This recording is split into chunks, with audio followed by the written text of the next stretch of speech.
Welcome to Doug in Exile. This is where we hang, our community. And I thank you guys for subscribing. Our channel's back. We're monetized. It's been a while since we've checked in on lunatic Jack Smith. So we're going to get an update on all of those court dates just because I thought this show kind of gave a great overview. Let's watch. This is what's going to happen. There's no way this trial can take place before the election, which shows what a disaster the whole thing ended up being. So this is the January 6th Chutkin case that Jack Smith is trying to push through. It is going to be delayed because of the immunity stuff and other things. We're going to go over kind of all of the cases and where they're at.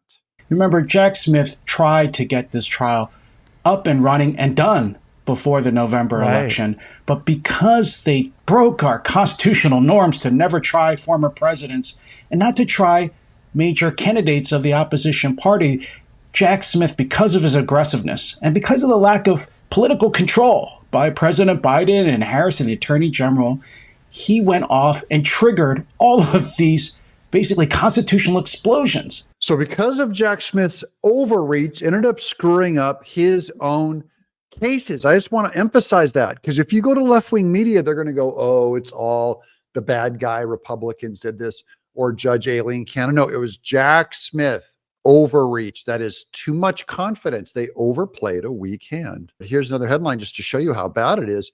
How Jack Smith's Supreme Court loss could throw Alvin Bragg's and Fani Willis's prosecutions of Trump into tailspins. It is Jack Smith's fault. For example, is the president immune from prosecution? That had never been raised before. Now, because the Supreme Court had intervened and decided, it threw off the trial by over a year, and we still don't know after the Supreme Court decision whether Jack Smith can go ahead with some of these charges and use the evidence he wants to use. But he could have avoided that evidence that happened during that immunity phase. That's why he resubmitted his document. A year later, he lost a year. It's your fault, Jack Smith. You did this. Then you have another issue.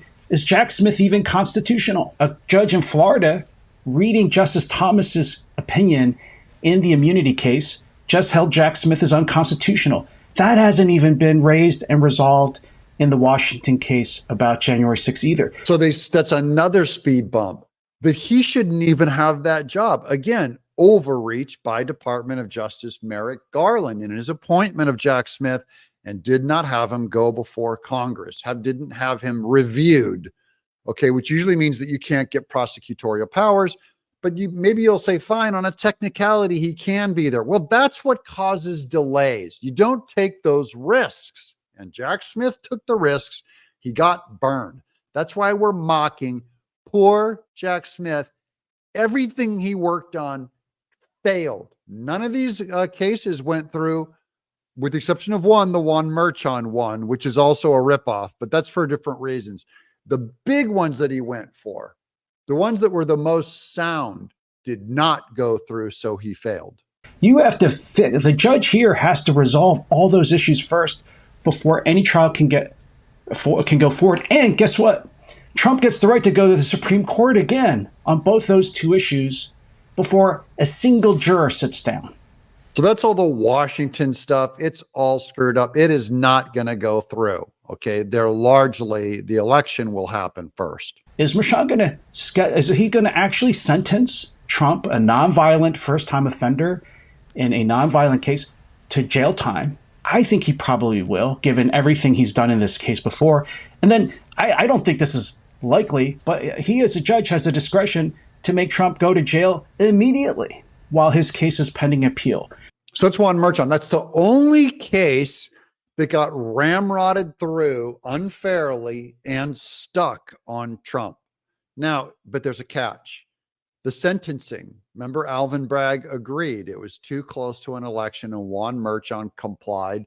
They did not want to sentence Trump on September, what was it, coming up next week.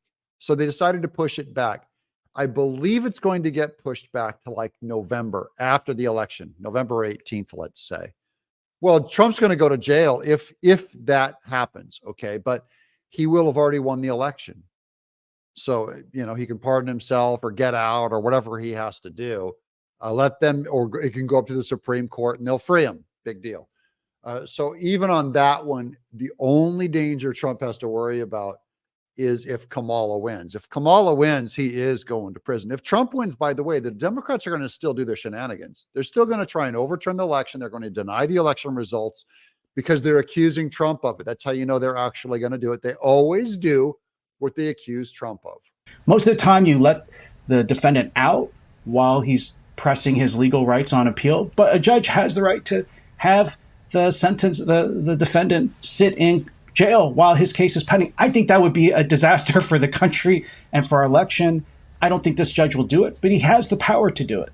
That's the great John Yoo out of UC Berkeley. He's a law professor and a great conservative thinker, one of my favorite guys, great guy. But the summaries are all lining up in the same way. It's Jack Smith lost. Jack Smith did not get what he wanted, which was to influence this election, to get Trump off the ballot, to destroy him in the ballot. And all it did was make Trump more popular and more strong. Now Trump's going to win this election, and then we'll really see Jack Smith fall apart. I'm Doug in Exile. Thanks for watching.